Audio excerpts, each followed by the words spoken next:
Good morning, students. How are you, beta? I think all are fine. Okay. Today I will explain you chapter 7 Getting to know plants. मतलब हम plants के बारे में पढ़ेंगे इस chapter में. Okay तो सबसे पहले मैं आप लोगों को इंट्रोडक्शन बताती हूँ. Plants are one of the most common thing we observe in our surrounding. हमारे आसपास जो है हम देखते हैं स्कूल से घर से स्कूल आते हो, स्कूल से घर जाते समय, मार्केट जाते हो, तो जब भी आप लोग घर से बाहर निकलते हो तो आपके आसपास आपको प्लांट्स तो दिखते ही हैं. ऐसा कोई जगह नहीं है कि जहाँ पे आपको प्लांट्स दिखते नहीं हैं. और जहाँ बहुत कम जगह प्लांट्स दिखते हैं उसको हम डेजर्ट बोलते हैं, रेगिस्तान बोलते हैं. बट आप लोग अक्सर देखते ही होंगे. तो कुछ प्लांट्स जो है आप जो देखते होंगे उसमें कुछ प्लांट्स आपके बहुत बड़े प्लांट्स दिखते होंगे. जैसे मैंगो ट्री रास्ते में दिखता है, जाम का झाड़ दिखता है, आम का झाड़ दिखता है. कुछ छोटे दिखते होंगे, है ना. कुछ जो है बहुत लंबे टॉल दिखते हैं. तो सम आर स्मॉल एंड छोटे, सम आर बिग मतलब बड़े, एंड सम आर टॉल मतलब लंबे लंबे झाड़ भी देखते होंगे. तो इनके ही ये इसमें इनको छोटे बड़े और टॉल के हिसाब से उनको क्लासीफाई किया गया है 3 कैटेगरी में. तो plants are classified into how many categories? 3 categories. What are they? Herbs, shrubs and trees. Plants are classified into how many categories? 3 categories: herbs, shrubs and trees. So we will study one by one. What are herbs? Herbs क्या है? तो herbs with green and tender stem, plants with green and tender stem are called herbs. मतलब herbs ऐसा plant है जो हरा भरा भी दिखता है और उसका स्टेम जो है बहुत ही सॉफ्ट होता है. अगर आप हाथ से तोड़ोगे तो वो टूट जाएगा. आपके घर के आसपास भी आप लोग देखते होंगे. फॉर एग्जांपल हो गया आपका पुदीना का झाड़ हो गया, आप लोग मेथी भी डालते होंगे, है ना, घास भी हो गया है. तो ऐसा प्लांट जो हरा भरा है और उसका स्टेम जो बहुत सॉफ्ट होते हैं, ऐसा प्लांट्स को हम क्या बोलेंगे? Herbs. Plants with green and tender stems are called herbs. Herbs are short, बहुत छोटे होते हैं, and may not have many branches. और उसको डंगाल भी नहीं होते, ज़्यादा डंगाल नहीं होते हैं. तो यहाँ पे मैंने कुछ एग्जांपल्स दिया, आप लोग इसको देखेंगे. ओके. फिर नेक्स्ट इज श्रब्स. श्रब्स में श्रब्स जो है हर्ब से थोड़ा बड़ा रहता है. हर्ब से थोड़ा से बड़ा रहता है श्रब्स. और ये जो है हर्ब से बड़ा रहता है और ट्री से छोटे होते हैं. तो plants develop branches near the base. आपको पता कैसे चलेगा ये शर्ब है कि हर्ब है? तो हर्ब में शर्ब में क्या होता है, जहाँ पे स्टेम चालू होती है वहाँ से ब्रांचेस निकलते हैं, डंगालें निकलती है. ओके. तो ऐसे प्लांट्स जिसके बेस के पास ब्रांचेस निकलते हैं उनको शर्ब्स बोलते हैं. और इसका स्टेम जो है थोड़ा हार्ड रहता है, थोड़ा से हार्ड रहता है. और हार्ड रहता है बट थिक मतलब इसका ज़्यादा मोटा नहीं रहेगा, है ना. बड़े बड़े ट्रीज में जैसा रहता है वैसा नहीं रहेगा. हाँ, ये भले बट थोड़ा से हर्ब्स के तुलना में ये हार्ड रहते हैं. ठीक है. Next is trees. ट्रीज का पेड़ देखेंगे आप लोग. देखो कितना बड़ा ट्री मैंने यहाँ पे दिखा रही हूँ आप लोगों को. तो ट्रीज में आप लोग देखेंगे प्लांट्स आर वेरी टॉल. इस ट्रीज में क्या होता है, प्लांट्स जो है बहुत लंबे होते हैं, टॉल होते हैं. दिख रहा है. और they have hard thick stem. और इनका स्टेम्स जो है ना बहुत ही हार्ड रहता है, बहुत हम तोड़ने में बड़ा दिक्कत होती है ना. और stems have branches in the upper part of the plant. ऊपर की ओर जब जाएंगे तब उसकी ब्रांचेस आती है. श्रब्स में कैसा था, नीचे में ब्रांचेस आता है. लेकिन ट्रीज में क्या होता है, जैसे ही वो ऊपर बहुत ऊपर में जाने के बाद उसकी ब्रांचेस निकलती है, थोड़ा सा ऊपर जाने के बाद उसकी ब्रांचेस निकलती है. तो प्लांट्स जो है ट्रीज क्या है, प्लांट्स आर वेरी टॉल, लंबे रहते हैं. They have hard thick stem है and stems have branches in the upper part of the plant. Clear? तो next topic is creeper. नाम से ही समझ में आ रहा होगा क्रीपर्स. क्रीपर्स का मतलब देखो मैं पिक दिखाती हूँ आप लोगों को. देखो जमीन में ये लोग ऐसा रेंग के, क्रीपर मतलब क्रीप मतलब ऐसा रेंगना बोलते हैं. तो ये लोग ज़मीन में फैलते हैं, अपने जड़ों को कहाँ फैला देते हैं, पूरे ज़मीन में ऐसा रेंग के फैला के वहीं उनको बोलते हैं क्रीपर्स. देख रहे हैं, दिखा. तो उसका डेफिनेशन है creepers means plant with week stem, उसका स्टेम भी बहुत वीक रहता है, बहुत नाजुक होते हैं। दैट कैनॉट स्टैंड अपराइट, वो खड़े नहीं, वो ऊपर की ओर खड़ा नहीं हो सकते हैं। But spread on the ground, लेकिन ज़मीन में वो फैल जाते हैं। ऐसे प्लांट्स को हम बोलेंगे क्रीपर्स। और एग्जाम्पल में मैंने आप लोगों को दिखाया है, देखो ये वाटरमेलन है, वाटरमेलन जान रहे हैं ना, है ना। और आप लोग ये भी जानते होंगे कि पम्पकिन, कुमड़ा हो गया है, वो भी है ना। वाटरमेलन मतलब तरबूज हो गया है ना। तो ये पूरा है क्रीपर्स में गिनती आते हैं। Next is climber. क्लाइंबर मतलब नाम से ही समझ, क्लाइम मतलब चढ़ना, किसी को पकड़ के चढ़ते हैं ना, उसको बोलते हैं हम क्लाइंब। तो क्लाइंबर मीन्स ऐसा plant, the plant which take support and climb up are called climbers. मतलब ऐसा प्लांट किसी के सपोर्ट से किसी के ऊपर चढ़ जाते हैं, है ना। तो ऐसे प्लांट्स को हम क्या बोलेंगे, क्लाइंबर्स बोलेंगे। जैसे घर में मनी प्लांट होता है, उसको किसी को सहारा दे तो चढ़ जाएगा। आप लोग सेमी डालते होंगे घर में, अपने आंगन में सेमी डालते हैं, तो उसको भी कोई सहारा दे दो, वो चढ़ जाएगा। तो ऐसा प्लांट जो किसी के सहारे से ऊपर की ओर चढ़ता है, that is called climbers. Okay, next is, अब आप लोगों को मैंने हर्ब समझाया, सर्ब समझाया, और अब मैं आप लोगों को समझाऊंगी स्टेम। एक एक पार्ट का, स्टेम का, प्लांट के एक एक पार्ट का, जैसा हमने चैप्टर 2 में पढ़ा था, पार्ट्स ऑफ द प्लांट पढ़े थे। पार्ट्स ऑफ द प्लांट में क्या क्या पढ़े थे, root, stem, leaves, flower, fruit, है ना, ये पूरा पढ़े थे। अब हम एक एक पार्ट, प्लांट का एक एक प्लांट, क्योंकि हम इस लेसन में पूरा प्लांट के बारे में पढ़ रहे हैं, तो प्लांट का एक एक पार्ट करके हम समझेंगे। फर्स्ट हमारा है स्टेम। स्टेम का मतलब क्या होता है, स्टेम क्या काम करता है, प्लांट को क्या, किस, उसका फंक्शन क्या है, इसका कार्य क्या है। तो स्टेम क्या करता है, stem supports the plant, plant को सपोर्ट देता है, खड़े रहने, जैसे हमारे बॉडी को सपोर्ट देता है, हमारे बैकबोन देता है, वैसे ही प्लांट को सपोर्ट क्या देता है, स्टेम। आप लोग स्केलेटन नाम सुने होंगे, अस्थि पंजर जो हमारे बॉडी को खड़ा करके रखता है, सपोर्ट देता है, वैसे ही प्लांट को सपोर्ट देता है, कौन देता है, स्टेम। और प्लांट स्टेम का काम है, it carries food and nutrients from the root and the leaves to the other part of the plant. मतलब स्टेम जो है वाटर, न्यूट्रिएंट्स सब जड़ से पत्तियों तक ले जाता है, और फोटोसिंथेसिस की प्रोसेस पत्तियों में होता है ना, वहाँ से जब खाना बन जाता तो फिर वहाँ से फिर दूसरे प्लांट्स में भी, वो दूसरे पार्ट ऑफ द प्लांट्स में वो सप्लाई करता है। तो ये इसका मेन काम है। अगर स्टेम नहीं रहेगा तो ये पूरा काम नहीं हो सकता है क्या, नहीं हो सकता। इसीलिए कोई भी चीज़ वेस्ट नहीं है, सब चीज़ का कुछ ना कुछ काम है। सेकंड हम आते हैं लीफ। लीफ है ना, पत्ती। लीफ आप प्लांट्स में देखते होंगे कि ग्रीन लीव्स दिखते हैं, कुछ प्लांट में ग्रीन लीव्स रहते हैं और कुछ में जो है ग्रीन नहीं होते हैं कुछ, तो उसको मैंने आप लोगों को पहले भी बताया है।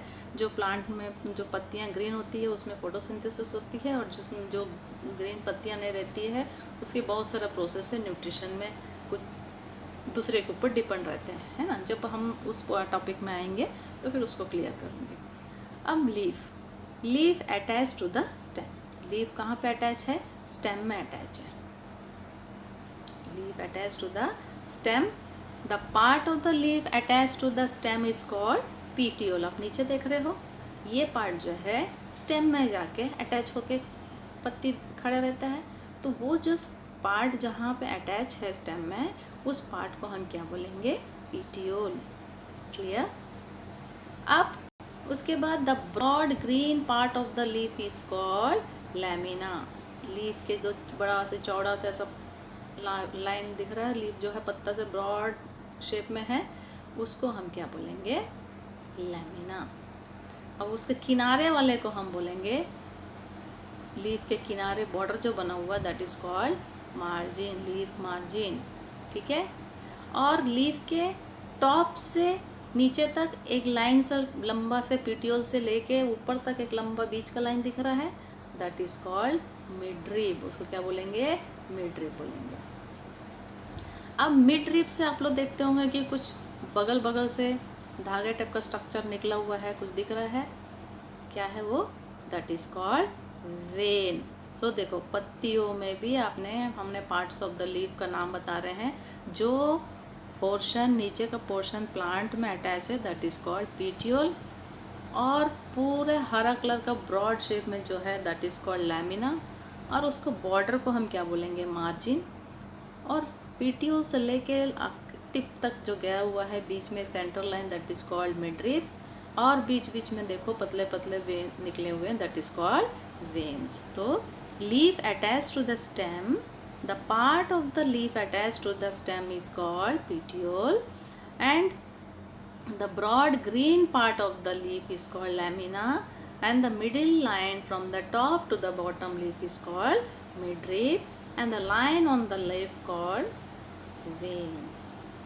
Okay, अब वेन्स बोल रहे तो वेन्स के बारे में पढ़ लेते हैं थोड़ा से। तो वेन्स, अब वेन्स जो है डिज़ाइन टाइप का बनाता है पत्तियों में, इसलिए उसको बोलेंगे leaf venation.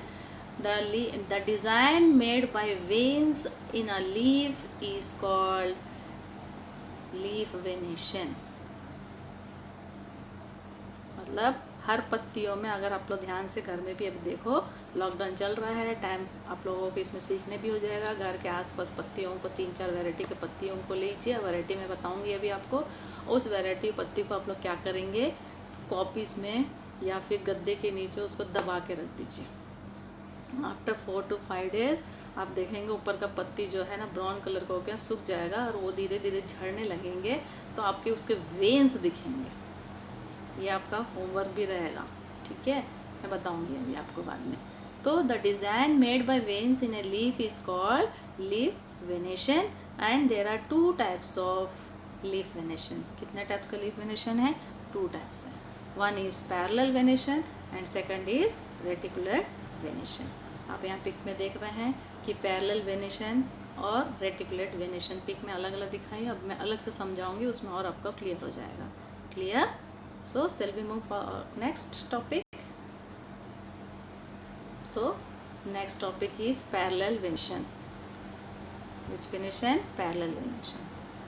So parallel venation, if the veins are parallel, अगर veins जो दिख रहे हैं आपको दिख रहा होगा, यहाँ पे एक veins का मैंने पिक लगाया है, वो parallel दिख रहा है।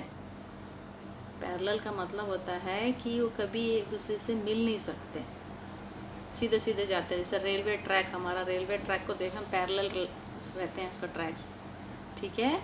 तो if the veins are parallel to one another is called parallel venation. ऐसा वेन जो पैरेलल है एक दूसरे से उसको बोलेंगे पैरेलल वेनेशन।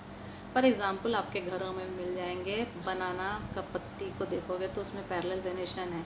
बैम्बू, बाँस की लकड़ियों की पत्ती, बाँस का झाड़ हो ना, उसकी पत्तियों को देखोगे तो उसमें भी पैरेलल वेनेशन। तो ये आपके घर के आसपास मिल सकते हैं और आप लोग इसको प्रोजेक्ट के रूप में होमवर्क करके दिखाइए, ठीक है। सेकंड है रेटिकुलेट वेनेशन। अब रेटिकुलेट वेनेशन मैंने आप लोगों को बता रही हूँगी कि इसका जो वेनेशन जो है जाली टाइप का स्ट्रक्चर बनाएंगे। देखो यहाँ पिक में मैंने दिखाया, देखो अगर आपको सुखाओगे, सुखा के अगर ऊपर का झड़ जाएगा तो आप लोग देखोगे कि इसमें जो अंदर में ना जाली टाइप का नेट टाइप का स्ट्रक्चर बनता है। दिख रहा है आप लोगों को? तो इस टाइप के लीफ को हम क्या बोलेंगे? वेनेशन को क्या बोलेंगे? Reticulate venation. If the veins form net like on both the sides of midrib, दोनों साइड की मिडरिप के बीच का, मिडरिप के दोनों साइड में नेट के समान स्ट्रक्चर बनाते हैं, तो फॉर्म नेट का फॉर्म बनाते हैं, तो वो इज कॉल्ड रेटिकुलेट वेनेशन। तो इसको बोलते हैं रेटिकुलेट वेनेशन। तो एग्जांपल में आप लोगों ये भी आपके घर के आसपास मिल जाएंगे। हिबिस्कस, हिबिस्कस का मतलब ना जो लाल वाला फूल होती है, गुड़हल का फूल बोलते हैं, उसके पत्तियों को भी अगर सुखाओगे तो आपको ये रेटिकुलेट वेनेशन दिखेंगे। मैंगो, आपके घर के आसपास आम का झाड़ होगा, उसके पत्तियों को भी अगर सुखाओगे तो आपको रेटिकुलेट वेनेशन दिखेंगे। सो टुडे अब this topic I explain. Once again I will go through the topic. First मैंने क्या समझाया था आपका? प्लांट्स कितने प्रकार के प्लांट्स होते हैं? 3 टाइप का प्लांट्स होते हैं, हर्ब्स एंड ट्रीज। हर्ब्स क्या है? वो बहुत ही छोटे होते हैं, उसकी जो डंगाल बहुत सॉफ्ट होते हैं, और उसकी ब्रांचेस बहुत कम होते हैं। सब जो है हब से थोड़ा बड़ा होते हैं। वो जहाँ जड़ ख़त्म होकर ब्रांच स्टेम स्टार्ट होता है वहाँ पे बहुत सारे ब्रांचेस होते हैं उसके, और ये थोड़ा सा हार्ड होते हैं बट थिक नहीं होते हैं।